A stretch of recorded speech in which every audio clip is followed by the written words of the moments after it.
Good morning friends. இந்த ஆடியோவில் option ட்ரேடிங்கில் எல்லாரையுமே ஜெயிக்க முடியுமா அப்படின்ற ஒரு கொஸ்டின் கேட்டிருக்காங்க.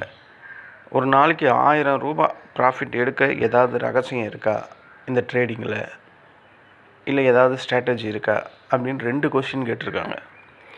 அப்போ இந்த ஆடியோவில் நம்ம பார்க்க போகிறது இந்த 2 கொஸ்டின் சம்மந்தமான கண்டென்ட் மட்டும்தான். ஏன்னா நீங்கள் ஒரு வீடியோவை போய் கிளிக் பண்ணுறீங்க யூடியூப்பில், அந்த யூடியூப்பில் முழுக்க என்ன சொல்கிறாங்க, 90% வின்னிங் ரேட்டு அப்படின்னு சொல்லுவாங்க. ஒரு நாளில் 5000 ரூபாய் ப்ராஃபிட் அப்படின்னு சொல்லுவாங்க. பேங்க் நிஃப்டி சீக்ரெட் ஸ்ட்ராட்டஜி அப்படின்னு சொல்லுவாங்க. 100% அக்யூரசி, இப்படியெல்லாம் இந்த யூடியூப்பில் சில வசனங்கள், சில ஸ்க்ரீன்ஷாட்டுகள், யூடியூப்லன்ட்டு இல்லை, வாட்ஸ்அப்பில் வரலாம், டெலகிராமில் இருக்கலாம், இது மாதிரி சோஷியல் மீடியா சம்மந்தமாக இது மாதிரியே தான் இருக்கும். ஒரு இடத்துல கூட லாஸ் அப்படின்றது ஒன்று எங்கேயுமே இருக்காது.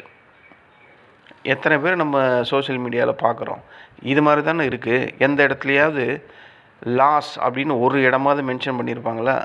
ஏன்னா மென்ஷன் பண்ண முடியாது. மென்ஷன் பண்ணால் நீங்கள் யாருமே அதை பார்க்கவே மாட்டீங்க.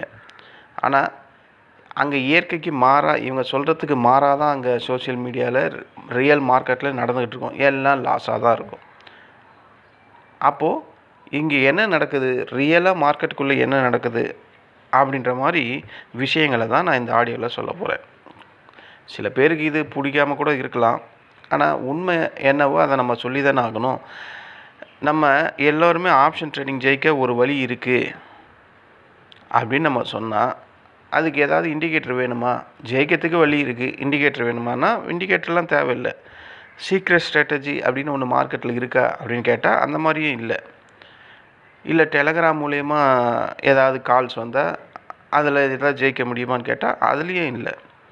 இல்லை பெய்ட் குரூப் மூலயமா ஏதாவது கால்ஸ் கொடுத்தா அதில் ஜெயிக்க முடியுமான்னு கேட்டால் அதுலேயும் இல்லை. அப்படின்னா என்ன தான் இருக்குது?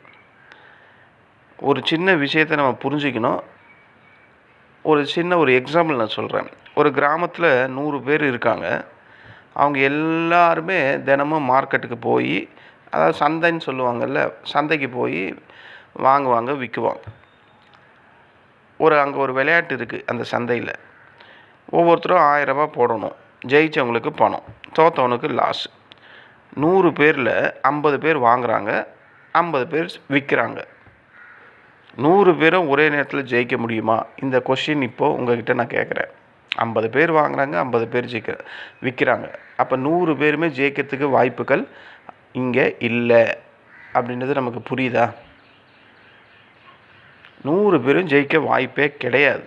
ஏன்னா ஒருத்தனோட ப்ராஃபிட், இன்னொருத்தனோட லாஸு. ஆப்ஷன் மார்க்கெட்டும் இந்த மைண்ட் செட்டில் தான், இந்த ஸ்ட்ராட்டஜியில் தான் ஒர்க் அவுட் ஆகுது. நீங்கள் கால் வாங்கினா இன்னொருத்தர் புட்டு, அவர் லாஸ் பண்ணால் நீங்கள் வின்னு, இல்லை அவர் வின் பண்ணால் நீங்கள் லாஸ். இதே தான் இந்த மார்க்கெட்டில், இந்த கிராமத்தில் நடக்கிற கேம் மாதிரி தான் ட்ரேடிங்கோட அந்த பிஹேவியர். அப்போ நீங்கள் ஒரு ப்ராஃபிட்னு எடுத்தால் அந்த பக்கம் ஆப்போசிட்டில் இருக்கும் லாஸு. அதே தான் இந்த பக்கமும், நீங்கள் லாஸ் எடுத்தால் அந்த பக்கம் இருக்குமா ப்ராஃபிட்டு. அப்போது இதில் எல்லாரும் ஜெயிக்கலாம் அப்படின்ற ஒரு கனவாக தான் இருக்கும். கேட்கறதுக்காக நல்லா அழகாக இருக்குது. சொல்லும் போது எல்லாருமே ஜெயிக்க முடியும் அப்படின்லாம் சொல்லும் போது நமக்கு அழகாக தான் இருக்குது. ஆனால் நிஜம் அப்படி இருக்கா அப்படின்னு கேட்டால் இல்லை. ஆனால் இதை கேட்ட உடனே அப்போ ஜெயிக்கவே முடியாதா அப்படின்ற ஒரு கேள்வி உங்களுக்குள்ளே வருது. ஓகேங்களா? நான் சொல்கிறது என்னென்னா, அந்த 50 பேர் ப்ராஃபிட் பண்ணுறாங்க பார்த்தீங்களா, அந்த சைடில் நம்ம இருக்கணும் அப்படின்னு நான் சொல்கிறேன். அப்போது ஜெயிக்கிறதுக்கான வாய்ப்பு அப்படின்றது ஒன்று அங்கே இருக்குது அப்படின்றது உங்களுக்கு புரியுதா? மார்க்கெட்டில் தோக்கத்துக்கான வாய்ப்பும் இருக்குது, ஜெயிக்கிறதுக்கான வாய்ப்பும் இருக்குது, ப்ராபபிலிட்டி இருக்குது. ஓகேங்களா? அப்போது நான் சொல்கிறது என்னென்னா, ஜெயிக்கிறதுக்கான வாய்ப்பு இருக்கான்னு ஃபஸ்ட்டு ஒருத்தர் கேள்வி கேட்டார்ல, அப்போ இருக்குது தானே? அப்போ இருக்குன்னா அந்த இடத்துல நம்ம போய் அதுக்கான வழிவகைகளை நம்ம செஞ்சுக்கணும். அப்படி தான் நான் சொல்கிறேன். அது எப்படி அப்படின்னு கேட்டால் இங்கே தான் ரொம்ப முக்கியமானது. இங்கே தான் நம்ம உன்னிப்பாக பார்க்கணும். நம்மளோட நோக்கம் எல்லா ட்ரேட்லேயும் வின் பண்ணுறது அப்படின்றது கிடையாது. நம்ம நோக்கம் நீண்ட காலத்தில் ப்ராஃபிட்டில் இருக்கணும் அப்படின்ற மாதிரி தான் வேணும். கரெக்டுங்களா? இப்போது இன்றைக்கி கம்மிங் மண்டே நான் ப்ராஃபிட் பண்ணுறேன், செவ்வாய்க்கிழமை லாஸ் பண்ணுறேன், புதன்கிழமை லாஸ் பண்ணுறேன், வியாழக்கிழமையும் லாஸ் பண்ணுறேன், வெள்ளிக்கிழமை நான் ப்ராஃபிட் பண்ணுறேன். ஸோ டெய்லியும் நடக்கக்கூடிய ப்ராஃபிட் லாஸ் இது கணக்கே கிடையாது. மாதத்தில் நீ என்னவா பண்ணுற அதுதான் கணக்கு. அதை தான் நான் இங்கே சொல்கிறேன். நம்ம டெய்லியும் ட்ரேட் பண்ணுற வின்னிங் ரேட் நமக்கு முக்கியம் கிடையாது. அதை நீண்ட கால நோக்கத்தில் ப்ராஃபிட்டில் வரமா அப்படின்றது தான் இங்கே முக்கியம். ஒன்றும் இல்லை, கிரிக்கெட்டில் ஒரு பேட்ஸ்மேன் ஒவ்வொரு பாலையும் சிக்ஸர் அடிக்க முடியுமா? சம்டைம் நடந்திருக்கும். யுவராஜ் சிங் 6 பால் 6 சிக்ஸும் அடிச்சிருக்காரு. அந்த மாதிரிலாம் நம்ம பார்த்துருக்கோம். அது எப்போ ஒரு வாட்டி. ஏன் அதுக்கப்புறம் 6 சிக்ஸ் மறுபடியும் அதே யுவராஜ் சிங்கால் அடிக்க முடியல? ஸோ அது ஒரு ப்ராபபிலிட்டி தான். ஓகேங்களா? அதே மாதிரி தான் ஒவ்வொரு பேட்ஸ்மேனும் ஒரு பாலில் டாட் வைக்கலாம், ஒரு பாலில் சிங்கிள்ஸ் ஆடலாம், அடுத்த பாலில் 4 அடிக்கலாம், அடுத்த பாலில் ஏன் அவுட்டு கூட ஆயிடலாம். கரெக்ட் தானே? அப்போது மேட்ச் கடைசியில் எண்டில் அவங்க ஜெயிக்கிறாங்களா இல்லையா அப்படின்றது தானே முக்கியம். இண்டிவிஜுவல் பர்சனை பற்றி நமக்கு அக்கறையே கிடையாது. அதே மாதிரி இண்டிவிஜுவல் வின்னிங் ரேட்டை பற்றி நமக்கு இங்கே கவலையே இல்லை. மந்த் எண்டில் நீ என்ன பண்ணி முடிச்சிருக்க அப்படின்றது தான். அந்த கேமில் நீ வின் பண்ணியா லூஸ் பண்ணியா அப்படின்றது தானே முக்கியம். அதே தான் இங்கேயும். மந்த்லியில் நீ ப்ராஃபிட் பண்ணியா இல்லையா அப்படின்றது தான் இங்கே முக்கியம். அப்போ ஒவ்வொரு ட்ரேடும் நீ வின் ஆகணும் அப்படின்னு நினைக்கிற மாதிரி அவசரம் இங்கே வேண்டாம். இங்கே நம்ம காட்டவே வேணாம். நீ அப்படி ஒவ்வொரு ட்ரேடும் வின் பண்ணுற மாதிரி அவசரம் காமிச்சேன்னா அது பெரும்பாலான டைமில் உன் அக்கௌண்ட்டை தான் காலி பண்ணும். ஒவ்வொரு ட்ரேடும் ரிஸ்க்கு கண்ட்ரோல் பண்ணணும். ரிஸ்க்கு கண்ட்ரோல் பண்ண தெரிஞ்சவன் தான் இந்த மார்க்கெட்டிங்கில் ஆப்ஷனில் நீண்ட காலமாக ட்ராவல் பண்ண முடியும். இப்படி இந்த நினைப்பு உங்கள் மைண்டில் ஸ்ட்ராங்காக வச்சுக்கணும். இப்போ ஒரு கணக்கை பார்க்கலாம். ஒரு நாளைக்கு 1000 ரூபாய் ப்ராஃபிட் வேணும் அப்படின்னு எல்லாருமே நினைக்கிறாங்க. 1000 ரூபாய் எல்லோரும் வேணும்னு நினைக்கிறாங்க. அதே கொஸ்டின் தான் அங்கே ஒருத்தரும் கேட்டிருந்தார். எனக்கு ஒரு நாளைக்கு 1000 ரூபாய் சம்பாதிக்கணும், அதுக்கு ஏதாவது ஸ்ட்ராட்டஜி இருக்கா அப்படின்ற மாதிரி. அப்போது ஒரு நாளைக்கு 1000 ரூபாய் சம்பாதிக்கணும்னு வர நீங்கள் ஒரு நாளைக்கு 1000 ரூபாவை நான் லாஸ் பண்ணாமல் பாதுகாக்க முடியுமா? ஏன் அந்த கொஸ்டின் கேட்கவே மாட்டீங்க? அப்போது மார்க்கெட்டுக்குள்ளே வரவங்க எல்லாருடைய நோக்கமும் என்னவாக இருக்குது? ப்ராஃபிட் ஒன்று தான் ஏமாக இருக்குது. அந்த ப்ராஃபிட் ஒன்று உங்களோட ஏமாக இருந்தால் அதுக்காக நீங்கள் கடினமாக வேர்வை சிந்தியெல்லாம் வேலை செய்யணுன்ட்டு இல்லை. கரெக்டான என்ட்ரி, கரெக்டான எக்ஸிட், ரிஸ்க் மேனேஜ்மெண்ட் இதெல்லாம் ஃபாலோ பண்ணணும். 1000 ரூபாய் ப்ராஃபிட் டெய்லியும் வேணும், அதுக்கு ஸ்ட்ராட்டஜி இருக்கான்னு கேட்குற நம்ம 1000 ரூபாய் லாஸ் ஆகாமல் இருக்கிறதுக்கு ஏதாவது ஸ்ட்ராட்டஜி இருக்கா?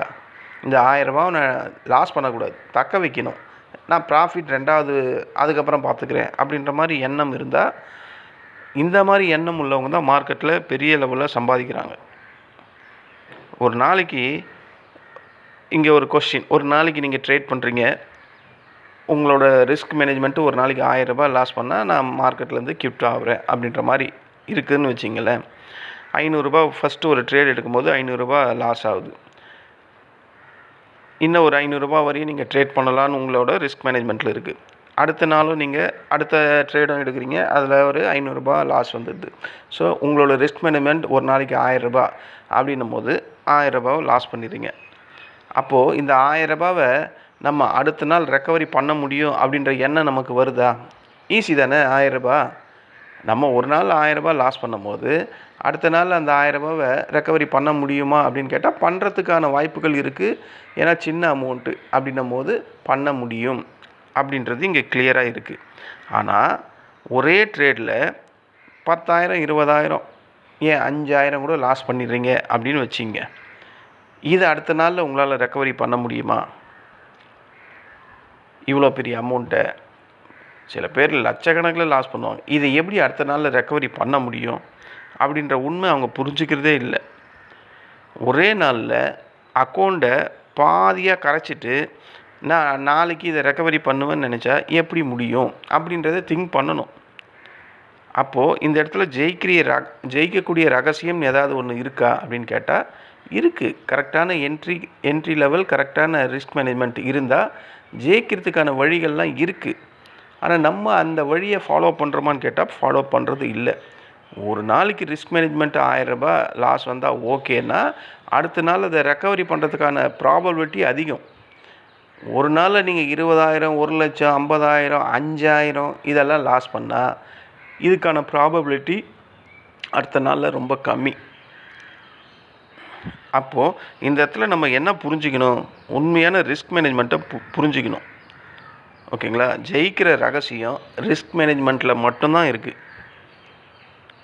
அதனால தான் நான் அந்த 1000 ரூபாவை அடுத்த நாள் ரெக்கவரி பண்ணுறதுக்கான வாய்ப்பு ரொம்ப ஈஸி அப்படின்னு சொன்னேன்.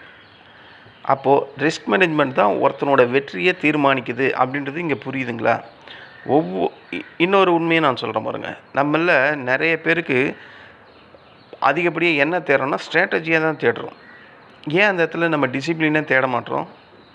ஒரு ஸ்ட்ராட்டஜி கொடுத்தா 2 நாள் ஃபாலோ பண்ணுவோம், 3ஆவது நாள் எமோஷன் ஆகிடுவோம், ஸ்டாப் லாஸை ரிமூவ் பண்ணுருவோம், லாட் சைஸை டபுள் பண்ணுவோம், ரெவென்ஸ் ட்ரேட் பண்ணுவோம், ஓவர் ட்ரேடிங் பண்ணுவோம். அதுக்கப்புறம் எப்படி லாஸ், எப்படி ப்ராஃபிட் வரும்? இதை நம்ம எப்போ திங்க் பண்ணுவோம் தெரியுங்களா? மணி 3:30 மணிக்கு மேலே தான் இதெல்லாம் திங்க் பண்ணுவோம். ஏன் ட்ரேடிங் டைமில் இதெல்லாம் திங்க் பண்ண முடியல? ஏன்னா ஃபுல்லாக எமோஷனில் நம்ம அடிக்ட் ஆகிட்டோம். இதெல்லாம் முன்னாடியே திங்க் பண்ணி இந்த மாதிரி நம்ம கச்சிதமாக ட்ரேட் பண்ணால் பக்காவாக ட்ரேட் பண்ணலாம். அப்போ ஒரு நாளைக்கு 1000 ரூபாய் சம்பாதிக்க முடியும். நான் ஒரு கேட்ட கேள்விக்கு பதில் கிடைக்குதா? இந்த இடத்துல அப்போ ஸ்ட்ராட்டஜி இல்லை, ரிஸ்க் மேனேஜ்மெண்ட் தான் முக்கியம் அப்படின்றது நான் சொல்ல வர்றது உங்களுக்கு புரியுதா? அப்போ இந்த மாதிரி ரிஸ்க் மேனேஜ்மெண்ட்டே இல்லாமல் தொடர்ச்சியாக நம்ம லாஸ் பண்ணிக்கிட்டே இருந்தால் ஸ்ட்ராட்டஜியில் என்ன தப்பு இருக்குது? அடுத்த கொஸ்டின் அதுதானே வருது. நம்ம ஒரு ஸ்ட்ராட்டஜியை ஃபாலோ பண்ணுறோம், அந்த ஸ்ட்ராட்டஜியை வின்னிங் ரேஷியோ பார்க்குறோம். ஆனால் எமோஷனால் நீங்கள் ஸ்டாப் லாஸை ரிமூவ் பண்ணுறதும், லாட் சைஸை இன்க்ரீஸ் பண்ணுறதும், ரிவென்ஸ் ட்ரேடிங் பண்ணுறதும், ஓவர் ட்ரேடிங் பண்ணுறதும் இப்படியே பண்ணிக்கிட்டு இருந்தால் லாஸஸ் தான் அங்கே இன்க்ரீஸ் ஆகிட்டே இருக்கும். அப்புறம் ஸ்ட்ராட்டஜி தப்பு அப்படின்னு சொன்னால் அதில் எந்த ஒரு நியாயமும் இல்லை. அப்போ உண்மையிலே பிரச்சனை எங்கே இருக்குது? ஸ்ட்ராட்டஜியில் இருக்கான்னு கேட்டால் இல்லை, எல்லாம் நம்ம மனசில் தான் இருக்குது, நம்ம எமோஷனில் தான் இருக்குது. நீங்கள் ஒரு நல்ல ஸ்ட்ராட்டஜியை எடுத்துக்குங்க, 40% வின்னிங் ரேட் இருந்தாலும் பரவாயில்ல, அதை ஃபாலோ பண்ணுங்கள். ஆனால் ரிஸ்க் ரிவார்டு 1:3 இருக்கணும் எப்போவுமே. 10 ட்ரேடில் 4 ட்ரேட் வின்னிங் ஆனாலே ப்ராஃபிட் வர்றதுக்கான வாய்ப்பு இருக்குது. இதை தான் ப்ரோ ட்ரேடர்ஸ் பண்ணுவாங்க. அவங்க ஒவ்வொரு ட்ரேட்லேயும் ஜெயிக்கணும் அப்படின்ற மாதிரி எண்ணமே இருக்காது. அந்த மாதிரி ஜெயிக்கவும் முடியாது மார்க்கெட்டில். ஆனால் கடைசி மாத கணக்கில் பார்க்கும்போது அவங்க கண்டிப்பாக ப்ராஃபிட்டில் நிற்பாங்க. அப்போ இந்த ஆடியோவில் ஆரம்பத்தில் நான் ஒரு கேள்வி கேட்டேன். அப்போ மார்க்கெட்டில் எல்லோரும் ஜெயிக்க ஒரு வாய்ப்பு இருக்கா? மார்க்கெட்டில் ஒரு 1000 ரூபாவது டெய்லியும் சம்பாதிக்க ஏதாவது ஸ்ட்ராட்டஜி இருக்கா அப்படின்றது உங்களுக்கு இந்நேரம் புரிஞ்சுருக்கா? நம்ம எல்லாருமே ஜெயிக்க ஒரு வழி சொல்லட்டுமா அப்படின்னா, நான் இவ்வளோ நேரம் சொன்னது தான் அதுக்கான ஒரே வழி. மார்க்கெட்டில் ஜெயிக்க எல்லாருமே ஜெயிக்கணும், கரெக்ட். ஆனால் மார்க்கெட்டில் ஜெயிக்கிறதுக்கு முன்னாடி நம்மளோட பேராசையை ஜெயிக்கணும், நம்மளோட பயத்தை ஜெயிக்கணும், உங்களோட அவசரத்தை ஜெயிக்கணும், நம்மளோட ஓவர் கான்ஃபிடென்ஸை ஜெயிக்கணும். இதெல்லாம் நீங்கள் ஜெயிச்சிட்டிங்கன்னா மார்க்கெட்டில் நீங்கள் நீண்ட காலம் இருப்பீங்க. நீங்கள் நீண்ட காலம் இருந்தாவே வாய்ப்புகள் தானாக கிடைக்கும். வாய்ப்புகள் தானாக கிடைச்சா ப்ராஃபிட் தானாக வரும். ப்ராஃபிட் தானாக வந்தால் கன்சிஸ்டன்சியான ப்ராஃபிட் கண்டினியூஸாக தானாகவே வரும். அதனால் ஒரே நாளில் பணக்காரன் ஆகணும் அப்படின்ற எண்ணத்தை மனசுலேருந்து அழிச்சிடுங்க. நான் இன்னமும் இந்த ஒரு வருஷத்தில் மார்க்கெட் ட்ரேடிங் டைம்லலாம் நான் லைவாக மார்க்கெட்டில் இருக்கணும் அப்படின்ற மாதிரி உங்களுக்கு ஆசை இருந்ததுன்னா, நான் சொன்ன மாதிரி அந்த எண்ணங்களெல்லாம் அறவே மனசுலேருந்து அகற்றிட்டு நான் சொன்ன அந்த ரிஸ்க் மேனேஜ்மெண்ட்டை மனசுக்குள்ளே ஸ்ட்ராங்காக வளர ஆரம்பிங்க. ஸோ அதுதான் உண்மையான வின்னிங் ஸ்ட்ராட்டஜி. இந்த வீடியோ உங்களுக்கு பெரும்பாலும் பிடிச்சிருக்கும் அப்படின்ற மாதிரி நம்புகிறேன். பிடிச்சிருந்தா லைக் பண்ணுங்கள், உங்கள் ஃப்ரெண்ட்ஸுங்களுக்கு ஷேர் பண்ணுங்கள், குறிப்பாக ட்ரேடிங் ஃப்ரெண்ட்ஸுங்களுக்கு ஷேர் பண்ணுங்கள். நம்ம அடுத்த வீடியோவில் மீண்டும் சந்திக்கலாம். நன்றி, வணக்கம்.